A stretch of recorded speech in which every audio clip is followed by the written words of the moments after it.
Mais en fait, il apparaît avec le temps que le satirique, qui en France est très essoufflé. Parce que moi, quand j'étais gosse, les journaux satiriques étaient très violents. J'ai souvenir d'une otage française au Tchad, Madame Françoise Claustre. Les journalistes de Charlie Hebdo sur cette affaire étaient ignobles avec elle. Mais ils jouaient leur rôle. Un journal satirique, c'est cruel, violent, méchant presque un peu, parfois injuste, d'une mauvaise foi absolue, mais ça sert à ça. Ça sert aussi à soulager les gens. C'est-à-dire le lecteur qui ne peut pas faire grand-chose contre les puissants qui l'écrasent. On disait ça tout à l'heure, il faut écrire en fait aujourd'hui ou dessiner ou faire tout ça pour les gens qui peuvent rien faire. C'est-à-dire, dans une file d'aéroport, dans une capitale africaine, il y a des gens qui se font passer devant. Ils peuvent rien faire. Il y a l'armée, la police, le machin, le protocole, des mauvaises habitudes, le fait que les riches passent avant ou que les puissants ont plus de passe-droit et de privilèges. Et il y a plein de gens qui peuvent rien faire contre ça. Leur situation leur interdit d'agir. Je veux dire, ça sert à rien d'aller prendre un coup de matraque par un douanier ou un policier énervé et zélé. Donc il faut penser à cela. Et c'est ceux-là qui finissent un jour par nous tomber dans les bras dans les journaux satiriques parce qu'on les soulage. Et il faut profiter de ça pour essayer de dire des vérités. Alors un des problèmes, c'est que souvent les journaux satiriques sont très instrumentalisés. C'est-à-dire c'est une pratique très ancienne. Un ministre qui n'aime pas un autre ministre donne des sous à un journal satirique avec une info sur un autre ministre. On la sort, on touche les sous, l'autre ministre est plombé. Ça fait partie du mode de fonctionnement des journaux satiriques, il faut aussi l'admettre. C'est pas plus honteux que de prendre de l'argent chez Dassault, chez Bouygues, chez Orange, chez Bolloré. Ça l'est peut-être même moins puisqu'il y a moins d'argent. Donc on est forcément moins corrompu. Il n'empêche que le satirique a toujours la capacité de révéler par son explosivité. Ainsi, il nous était arrivé une anecdote en 2006, je crois, enfin au moment des caricatures du prophète dans la presse du Danemark, si je ne m'abuse. Des caricatures qui donc n'en étaient pas vraiment, qui étaient plus une provocation blasphématoire, mais enfin bon. À la même époque, et dans la même période, nous on avait fait un dessin avec en une Jacques Chirac, qui était avec une chemise hawaïenne, et qui disait les bras ouverts, Antillais, je vous ai compris. Et il y avait en bas du dessin, comment je pourrais dire, la représentation de Sarkozy en poupée vaudou, plantée de plusieurs aiguilles. Et en fait, on a amené ce journal, cet exemplaire, je crois qu'ils étaient 589 à l'époque députés, parce qu'aujourd'hui c'est 577. Et avec chacun une lettre sous enveloppe et tout ça, à l'Assemblée nationale pour que ça leur soit distribué. Parce qu'on avait dans le journal plusieurs points très importants de notre point de vue pour des députés français, pour les informer un peu sur ce qui se passe en leur nom. Et en fait, la questure, qui est un petit peu l'organe de censure de l'Assemblée nationale, a interdit, a censuré la diffusion, nous ont obligés à revenir chercher nos exemplaires, ont refusé de les distribuer parce qu'il y avait atteinte à l'image du ministre de l'Intérieur, car à l'époque Sarkozy était ministre de l'Intérieur. Alors c'est très intéressant parce que c'était dans la même période donc, que les caricatures du prophète, ça n'a pas fait autant de bruit, nous n'avons pas eu autant de soutien que les vilains dessinateurs danois très très instrumentalisés. Philippe Val ne nous a pas soutenus du tout. L'avocat Malka, c'est l'avocat de Charlie Hebdo, ne savait même pas que nous existions. Nous, on a donné le numéro à Cabu, qui n'en a rien eu à foutre. Ça, il faut aussi dire à un moment, hein, toutes les vieilles gloires hein, du libertarisme sont devenues les pires flics aussi aujourd'hui. J'en reviens à ce que je disais sur les satiriques aujourd'hui. Lisez Charlie Hebdo en ce moment, vous êtes accablés, accablés. Pareil, la honte pour eux. Être en train de faire pareil de la petite histoire française, alors qu'avec tout ce qui se passe dans le monde, ils pourraient faire des dessins mais monstrueux, épouvantables, qui choqueraient tout le monde. Ils ne le font pas. Ils sont du bon côté maintenant, ils sont bien pensants. Ils ne mettent plus rien en question. Je me suis plongé vraiment à partir de 2005-2006 sur les problématiques ivoiriennes parce qu'elles sont significatives. C'est-à-dire, on a toujours traité le Togo, le Bénin, le Cameroun, le Tchad, tous ces pays ont leur place dans le gris-gris depuis 2001, mais la Côte d'Ivoire, en ce qu'elle est symptomatique, en ce qu'elle est la clé de voûte historique de la France-Afrique et de l'empire colonial français, est forcément plus attractive. Forcément, il s'y est passé, sur les 10-15 dernières années, beaucoup plus de choses que dans les autres pays, et des choses autrement plus importantes et plus significatives. Je veux dire qu'aujourd'hui, la crise du Mali n'est pas seulement liée à l'intervention française et de l'OTAN en Libye. Elle est aussi liée au fait qu'on a installé Alassane Ouattara, qui est de fait à la tête de la CEDEAO étant un des pires partenaires de la discussion en ce moment au Mali. Donc, les ramifications à partir de la Côte d'Ivoire sont toujours évidentes. Donc, le Gris-Gris, naturellement, a toujours parlé de la Côte d'Ivoire, et en plus, qu'on le veuille ou non, Michel Ngundu Lunda, le fondateur du Gris-Gris, avec notre aval à tous tout du long, a toujours mis le journal sur une ligne pro-Gbagbo. Je le dis directement, ce n'est pas la peine de se cacher derrière son petit doigt. Oui, nous sommes favorables à la souveraineté nationale ivoirienne, à l'indépendance et au panafricanisme, mais comme nos adversaires diront toujours « vous êtes pro-Gbagbo », alors disons-le, nous sommes pro-Gbagbo. Malheureusement, on n'a jamais été payé pour ça, sinon on l'aurait été encore bien davantage certainement, et on l'aurait été plus efficacement. Parce que il y a quand même une inefficacité médiatique du camp Gbagbo depuis 2002 qui est flagrante et qui ne relève pas seulement de l'absence de moyens. Je veux dire que des moyens ont été mis en œuvre, mais en termes de communication et de médiatisation, le résultat n'est pas fameux. Puisqu'on a aujourd'hui un président régulièrement élu et investi qui est en prison, et 90% des médias mondiaux qui trouvent ça normal. Parce qu'ils ne savent pas que depuis 2002, il subit avatar sur avatar. Il y a donc un problème de communication net. Nous avons pourtant, nous, multiplié les couvertures. Je me rappelle en 2007, au moment d'une des versions des accords de Ouagadougou, on a titré « Que la France se casse », qui était quand même sans... Je ne crois pas qu'on ait été entendu, puisque la France était encore là en 2010. On a demandé à des dizaines de fois, je pense vraiment qu'il faut être drastique, il faut empêcher l'AFP et RFI, et TV5 et France 24. Il n'y a pas besoin d'eux dans des pays africains francophones aujourd'hui lorsqu'il y a des élections.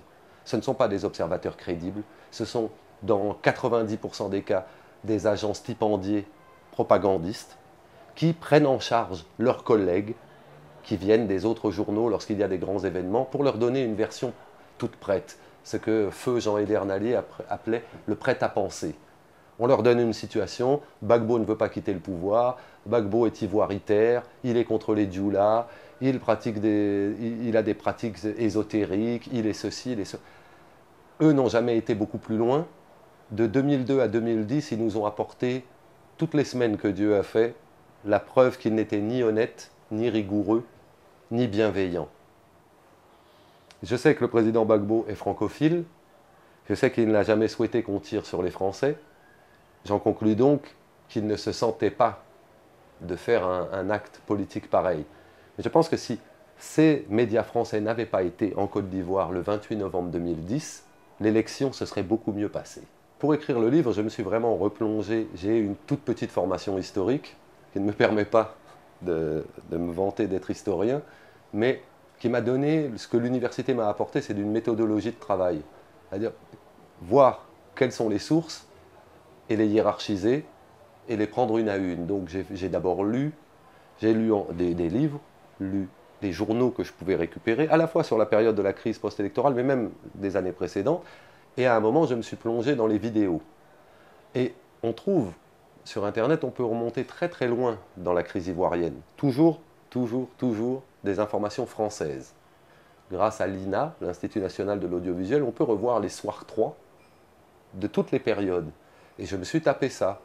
C'est très très intéressant parce que j'ai vu toute la diabolisation, la démonisation, comme dirait Michel Collomb, qui a été opérée sur une dizaine d'années. C'est un travail de très longue haleine contre Gbagbo. Le putsch ayant raté en 2002, on s'est mis en tête de le détruire médiatiquement.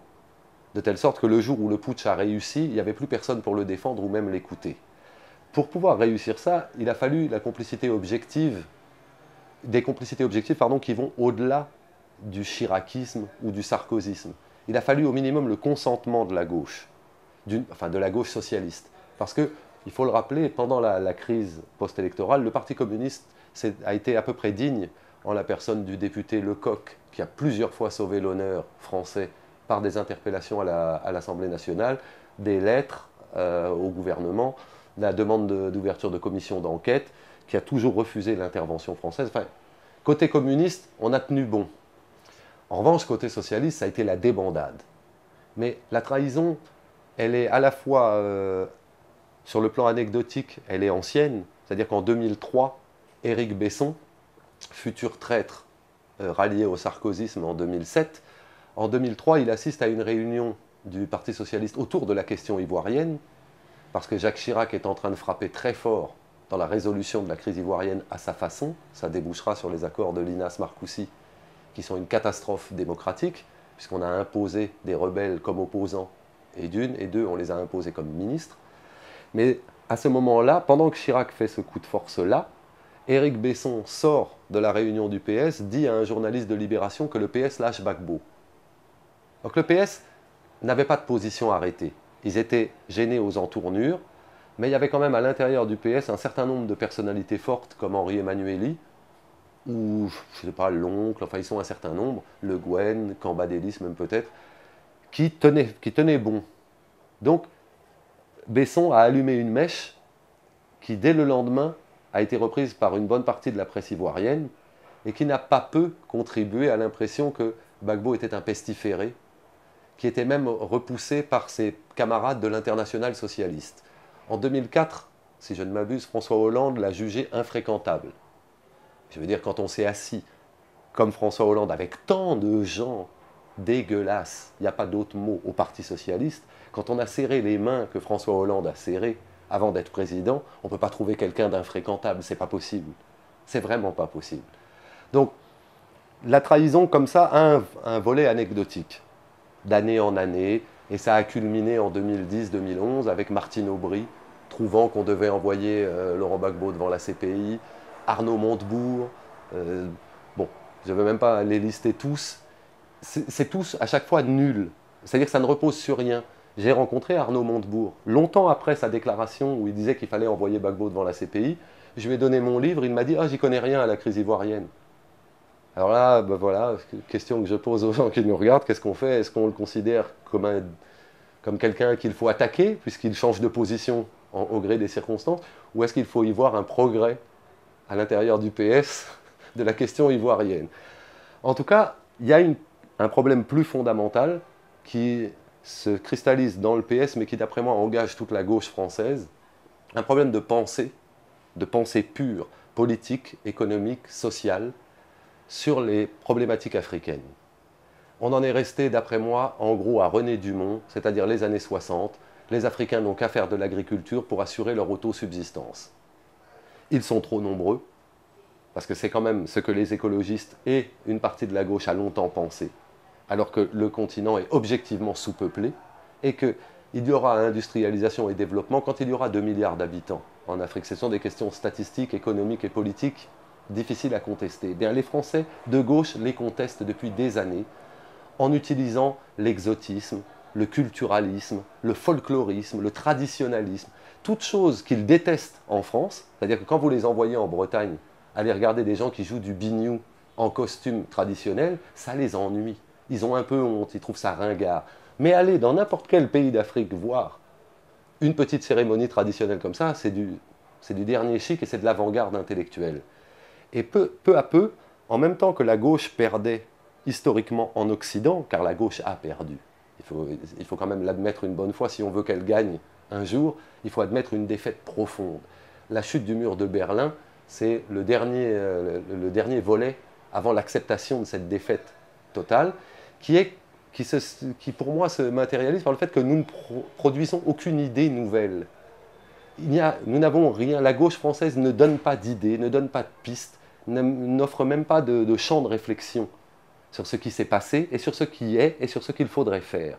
Et sur les questions africaines, elle a été corrompue et pervertie par la pratique du pouvoir, en France en particulier, donc à partir de 81, bon, on ne va pas revenir sur tout ça, mais enfin le fils Mitterrand que les diplomates africains appelaient Papa Madi, etc. Laurent Fabius qui faisait régulièrement des allers-retours entre Libreville et Paris, ça n'est innocent pour personne. Donc ils sont rentrés là-dedans d'autant plus facilement qu'ils ne voulaient plus du combat idéologique. Et un combat idéologique qui, d'après moi, se retrouve très bien en Afrique aujourd'hui, en Afrique francophone. Parce que pour le coup, Alassane Ouattara est de droite. D'une droite qui a 20 ou 25 ans en fait en France, comme Laurent Gbagbo est d'une gauche qui a 20 ou 25 ans en France. Moi, je diagnostique après lecture, etc., qu'il est au moment où le Parti socialiste et le Parti communiste français sont à peu près au sommet, c'est-à-dire à l'élection de François Mitterrand. Je pense que lui, son logiciel politique, sa formation politique, s'est en somme achevé à cet instant-là. Et donc, la gauche ne peut pas supporter d'avoir comme miroir quelqu'un qui croit en ce en quoi elle ne croit plus. Ce qu'elle a mis dans un mouchoir avec ses illusions, sa vanité et son honneur pour le mettre au fond de sa poche. Et ce type-là incarne tout ça. Il n'est pas révolutionnaire. Il est même, d'une certaine façon, beaucoup moins utopiste que Sankara, beaucoup moins lyrique que Lumumba, etc. Et par là, il est encore plus problématique. C'est pour ça qu'il a tenu 10 ans, je pense, malgré un feu continu. C'est qu'il n'est pas révolutionnaire. Il n'a jamais prôné la violence. Il est politique. Il croit aux marches, il croit aux pétitions, il croit aux négociations, il croit aux discussions, il croit aux jeux d'appareils, il croit à l'élection. On n'est pas, moi, je ne le suivrai pas sur l'élection, par exemple, parce que à la suite du discours de La Baule dû à un socialiste, François Mitterrand, on a fait de la bonne gouvernance et des élections l'alpha et l'oméga pour en fait distribuer les subventions. Résultat des courses, en Côte d'Ivoire, on fait une élection qui n'est pas respectée par la communauté internationale, qui la dynamite, qui fait un putsch. On a le Mali aujourd'hui qui attendait des élections et qui maintenant se retrouve dans une situation catastrophique alors même que l'élection n'a pas eu lieu. Parce que là-bas, maintenant, on fait des putschs 3 semaines avant l'élection. On voit bien l'envers, la tartufferie du jeu médiatique, et la gauche a contribué à ce jeu-là. Elle a poussé, elle aussi, comme la droite, les pays africains et les leaders africains à se démocratiser au sens le plus trivial et médiatique du terme. Résultat des courses, ils ont tous essayé d'organiser des élections, alors plus ou moins honnêtement. On se doute bien que Sassou Nguesso, avec 20% de participation, n'a pas cherché à organiser des élections transparentes, mais il n'en a pas besoin. Il n'y a pas d'observateurs. Les observateurs sont Jacques Toubon, comment il s'appelle, Gobert, bon, des amis de Chirac. C'est sans risque. En Côte d'Ivoire, la gauche a poussé Gbagbo. Je me rappelle très bien qu'à l'automne 2010, Kouchner et consorts font partie de ceux qui poussent Gbagbo à faire l'élection. Alors qu'ils savent bien, l'ONU le sait, que le désarmement qui est réclamé dans tous les accords depuis 2003, le désarmement n'est pas effectif. L'administration ivoirienne n'a pas recouvré son autorité sur l'intégralité du territoire. La fiscalité n'est pas rétablie. Bref, il n'y a aucune des conditions minimum indispensables à la réalisation d'un bon scrutin. Les Français le savent d'autant mieux qu'en janvier-février 2010, la commission électorale dite indépendante, mais organiquement ouattariste, a été dissoute à cause de malversations sur les fichiers électoraux. 439 000 noms, à peu près tous Dioula, il faut quand même le signaler, ont été déplacés à l'intérieur des fichiers. C'était tellement grossier que même les Français ont baissé les yeux, qu'ils ont tous dit d'accord, Soro le premier, quand Gbagbo a dissous la CEI. Eh bien, dans ce contexte-là, on a fait l'élection.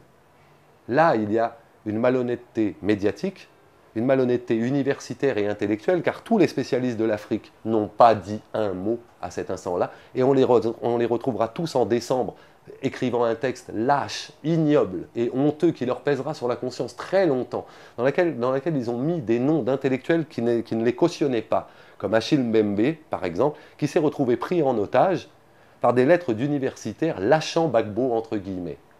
Eux qui devraient être au courant mieux que personne de toute la complexité ivoirienne, ont décidé de trancher avec les médias, de jeter le bébé avec l'eau du bain, en oubliant que l'élection telle qu'elle était conçue ne pouvait pas produire un résultat satisfaisant.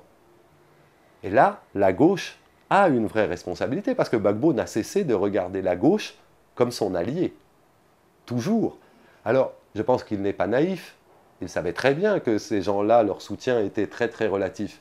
Mais je pense que de la même façon qu'il a voulu, en restant à la résidence jusqu'au 11 avril, il a voulu, que ce soit avec la gauche ou ensuite avec la France plus globalement et la communauté internationale, pousser la machine au plus fort de ses contradictions. C'est-à-dire obtenir que des contradictions internes, elles explosent. Ce qui pour le coup est proprement marxiste, pour ceux qui auraient des doutes sur le marxisme de Gbagbo, car il s'agit vraiment de ça. Il y a quelque chose de presque religieux dans sa façon de croire jusqu'au bout, mais c'est aussi le produit d'une pensée politique très précise, qui est que je n'ai pas les moyens de faire bouger tout seul les lignes et la situation, je vais pousser par ma présence jusqu'à son terme les contradictions. Je pense qu'aujourd'hui, 1 an après, il n'y a plus personne chez les gens honnêtes et sérieux qui pense que cette élection a été normale. C'est un premier point qui est une grande victoire pour lui. Il a démontré que, après Lumumba, Sankara et consorts, et tous les exemples tragiques de martyrs, il n'est pas mort, donc il peut toujours parler, juger, et sa parole prend de plus en plus de poids aujourd'hui.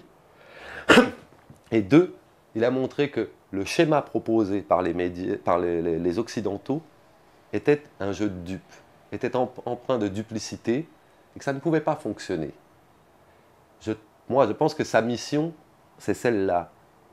Les Africains, eux non plus, ne peuvent plus être dupes après ce qu'on lui a fait.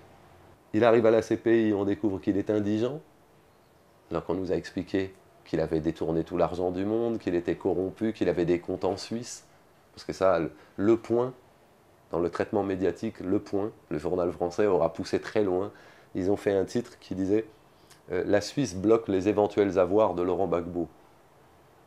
Il suffit de remplacer Gbagbo par Bill Clinton. Et tout d'un coup, la phrase devient ridicule, les éventuels avoirs. Donc, qu'est-ce qu'on peut bloquer? On ne peut pas bloquer quelque chose qui est éventuel.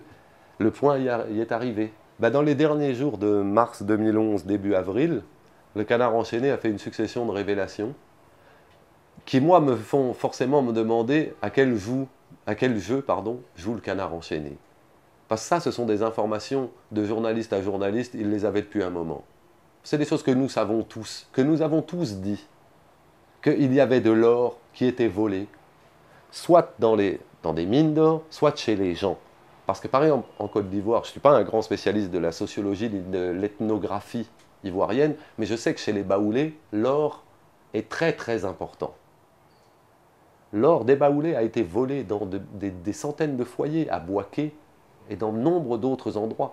Or cet or volé, il va bien quelque part à un moment. Une des raisons pour lesquelles on évite de citer tout ça, c'est que la filière, on la connaît. Une fois que l'or est sorti sous drapeau de l'ONU, c'était l'essentiel de la révélation du Canard enchaîné, une fois qu'il est sorti, qu'il va au Ghana ou au Burkina, il n'y a qu'une seule destination pour l'or, toujours en vert. Et l'or et le diamant vont toujours à peu près dans les mêmes réseaux. Or, personne n'a envie de soulever cette question, parce que soulever la question d'envers, c'est se faire traiter d'antisémite assez rapidement. D'expérience, on peut vérifier ça. Chaque fois que quelqu'un a soulevé ces questions, il a pris ça sur le coin du museau. Ça calme aussi beaucoup certains informateurs. D'autant plus que ça impliquait l'ONU, donc la France. Parce que l'article du Canard enchaîné, la question de plusieurs dizaines, je crois, tonnes d'or était 2 lignes. Il y avait la preuve officielle que les Français ont armé, aidé, entraîné et opéré la logistique à la place des rebelles ivoiriens qui n'y arrivaient pas, qui étaient incapables de prendre Abidjan. Malgré tout ce que la France avait déjà fait subir à l'armée légale ivoirienne, les FRCI n'arrivaient pas à prendre Abidjan. Il a fallu que les Français le fassent. Et ça, on en voit les prémices dans cet article du Canard enchaîné, puisque le Canard enchaîné, avec une certaine ironie, fait parler un Français qui s'étonne de la qualité de l'armement des rebelles. En fait, ce qui l'étonne, c'est que des types aussi incultes et aussi ignares, en termes de fonctionnement d'armes, puissent se retrouver avec des armes dernier cri. Canard enchaîné pourrait tout à fait continuer son enquête et nous dire, parce que ça doit être possible, où ces armes ont-elles été fabriquées, qui les a achetées et qui les a amenées là. Ils ne vont pas jusque-là. Moi, ce que je reproche là au Canard enchaîné, c'est que ça, ils auraient pu le dire en janvier 2011. Ils le savaient déjà. Ils auraient pu le dire en décembre 2010. Ils auraient pu le dire même en octobre-novembre, ce qui aurait peut-être forcé à reconsidérer la question des élections. Pourquoi le Canard enchaîné n'a-t-il pas fait ça? Voilà encore un journal ou une autorité de gauche, entre guillemets, qui aura été très très silencieuse, pour ne pas dire pire, dans cette affaire-là. Pourquoi, je ne sais pas, mais ils ont soulevé cette question. Il y a quelques mois, on s'est dit que c'était peut-être l'occasion. On arrivait aux abords du 11 avril 2012, donc 1 an après la fin du coup d'État et la chute de Gbagbo. Ça faisait 10 ans que le titre existait. on a monté une espèce de coup, un numéro qui à la fois est sorti ici en France, mais qui est sorti aussi en Côte d'Ivoire, mais sous l'appellation Nouveau Courrier. Ici, à la place, il y avait écrit Nouveau Courrier, qui est donc le quotidien phare avec notre voix de la presse dite bleue en Côte d'Ivoire, c'est-à-dire la presse plutôt pro-Gbagbo. Et c'est exactement le même contenu, puisqu'il a été coproduit rédactionnellement par le Nouveau Courrier et le Gris-Gris. Simplement, en l'appelant Nouveau Courrier, on permettait de le sortir en Côte d'Ivoire et d'être vendu normalement. Alors il a quand même reçu un blâme. Oui, on a toujours des trophées quand même. Alors le blâme, c'est, en plus paradoxalement, c'est à cause des propos d'un politologue français, Michel Galli, qui a appelé l'accession au pouvoir de Ouattara le coup d'État franco-onusien. Et le Conseil national de la presse ivoirienne a infligé un blâme au Nouveau Courrier pour cette expression, et donc au Gris-Gris aussi, hein, nous sommes solidaires dans la douleur. Et on nous a par là un tout petit peu attaqué, mais grosso modo c'est passé. Alors j'en profite, je vous raconte une petite anecdote amusante quand même. Fabien Hulot a aussi commis ce dessin-là, ce portrait de Laurent Gbagbo. Et alors ce portrait a été repris il y a quelques semaines par la presse du PDCI, là, le Nouveau Réveil, sans nous prévenir évidemment, en toute illégalité, un vol complet. Et mieux que ça, un vol qui détourne de son sens. Parce que l'article, là, ça a illustré un article favorable au président Gbagbo. Eux l'ont mis en une pour illustrer un article défavorable à Gbagbo. C'est vous dire ce qu'on peut faire aux journaux satiriques, on peut tout leur faire. Bon, nous nous vengerons en insultant le Nouveau Réveil chaque fois que nous pourrons, en rappelant tous les jours que Dieu fait que le Nouveau Réveil est un journal de voleurs et d'imbéciles, puisqu'ils prennent des caricatures en pensant qu'elles vont leur porter bonheur, alors que ça les tuera évidemment. Il faut le savoir. Alors, il y a dedans à la fois de jolis dessins d'illustration. Alors, j'y tiens particulièrement parce que ceux-ci sont l'œuvre de Pat Massioni, qui signe aussi ses dessins mille pattes, et qui est un des maîtres du dessin satirique sur les 15-20 dernières années. Ça aussi, c'est mille pattes. Ça, c'est Ezat, alcoolique génie camerounais. Il faut le dire dans ce sens-là.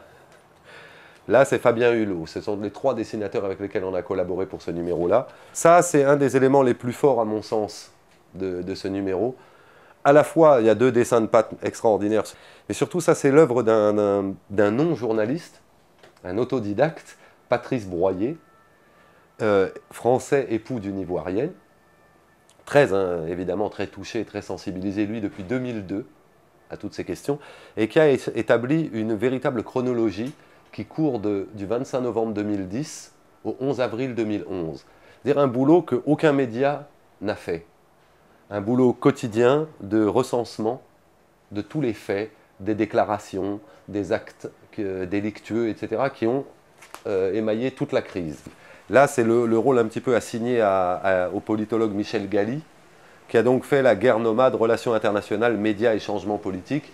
Et Galli, j'en suis pas peu fier, est en train d'influencer beaucoup de gens. J'ai vu que le Premier ministre malien parle en ce moment en somme d'afghanistanisation du Mali. Et ça, c'est une idée, un concept forgé par Michel Galli. C'est-à-dire ces guerres sont mobiles, mais aboutissent tous à un schéma de type afghan.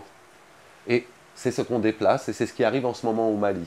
Donc, un journal satirique peut aujourd'hui, c'est très intéressant, les glissements qui se sont opérés, un politologue honnête, sérieux et rigoureux comme Michel Galli trouve aujourd'hui davantage d'espace, de compréhension et de lecteurs sérieux dans un journal satirique. Et puis, il y a sur Internet des choses sur lesquelles on tombe qui ne souffrent pas de discussion. Je veux dire qu'il y a ici, le 8 décembre 2010, l'AFP annonce que l'Afrique du Sud lâche Gbagbo. C'est-à-dire, le 20 mars, Zuma est à Abidjan, où il réaffirme que d'après lui, c'est Gbagbo qui a gagné les élections. Ça ne dérange pas l'AFP. Ici, on a, là c'est de l'escroquerie intellectuelle, c'est Paris Match. En tout début de crise, dans les premiers jours de décembre, il n'y a pas encore véritablement d'affrontement. Pour pouvoir jouer sur ces logiques d'affrontement, de violence, pour pouvoir titrer Gbagbo Ouattara le face-à-face armé, alors que leur article dit que jusqu'à maintenant, il n'y a pas d'affrontement. Mais pour pouvoir étayer ce titre qui les excite, ils vont chercher une photo où on voit des gens qui manifestement s'affrontent dans la rue. C'est une photo qui date de janvier 2010. C'est même écrit sur le... J'ai pas fait d'enquête, hein, j'ai trouvé ça sur leur site. Mais ils l'utilisent sans vergogne pour prouver, pour attester de ce qu'ils disent 10 mois plus tard. Ici, ça c'est assez drôle et macabre. En octobre 2010, soit 2 mois avant les élections, l'ONUCI a fait passer un appel d'offres pour trouver des entreprises spécialisées dans les questions mortuaires, la fabrication de cercueils, etc. On se demande bien pourquoi l'ONUCI, 1 mois et demi avant l'élection ivoirienne, cherche à acheter des cercueils. On pourra peut-être qu'un jour ils nous diront. On a ici le JDD, le journal du dimanche, un des fleurons de la presse française, un des plus achetés, qui nous dit « La France doit-elle intervenir pour imposer Ouattara au pouvoir ?» Je pense qu'ils ne se rendent même plus compte, c'était un sondage qu'ils faisaient auprès de leurs lecteurs, ils ne se rendent même pas compte que l'intitulé même de la question est injurieux. C'est illégal, je veux dire que la France n'a pas à imposer qui que ce soit, et on n'a pas besoin de l'opinion des Français sur cette question. On a, par exemple, ici, bien sûr, le point dont je vous parlais tout à l'heure, la Suisse bloque d'éventuels fonds de Gbagbo. Ça, c'est mon préféré, c'est le chef-d'œuvre.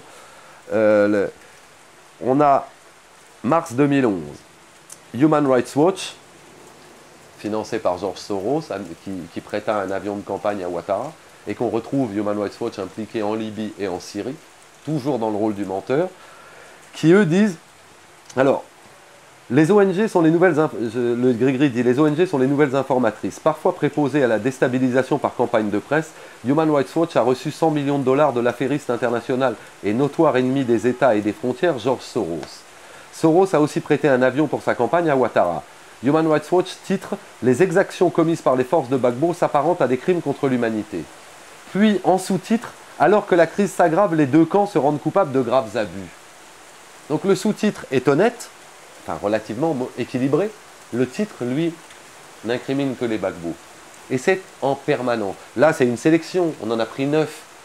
On pouvait faire chaque jour 20 captures. Tous les journaux de iTélé, de BFM ont été mensongers, ont omis de rappeler des faits en permanence. C'est-à-dire que le strict minimum, le vadémécum journalistique n'a jamais été respecté. C'est-à-dire qu'on va dire que Paul Yaoundé, président du Conseil constitutionnel, est un proche de Gbagbo, ce qui est faux, historiquement et humainement. Il a été mis là pour des raisons beaucoup plus géographiques et politiques que par proximité avec Gbagbo lui-même. Mais on n'a jamais dit que la commission électorale indépendante était dans sa composition à 80% ouattariste. Jamais un média français ne l'a dit. Toutes ces choses que normalement on doit, quand on est un journaliste, rapporter systématiquement, amener des correctifs. Moi, à partir du 29 novembre, tous les jours, on me disait, parce que des SMS d'intox circulaient qui disaient « Ouattara gagne, Ouattara gagne », à partir du 29 novembre, moi je répondais à tout le monde, j'attends la décision du Conseil constitutionnel, c'est lui qui dit le droit, c'est lui qui donne la décision finale. Ça n'a jamais été respecté. On n'a jamais pensé qu'il y avait un État en Côte d'Ivoire, qu'il y avait des institutions auxquelles les gens se référaient, auxquelles les gens croyaient. Parce qu'on ne pense pas qu'il y a de la politique réellement. Vous savez tout ce qu'on déclenche?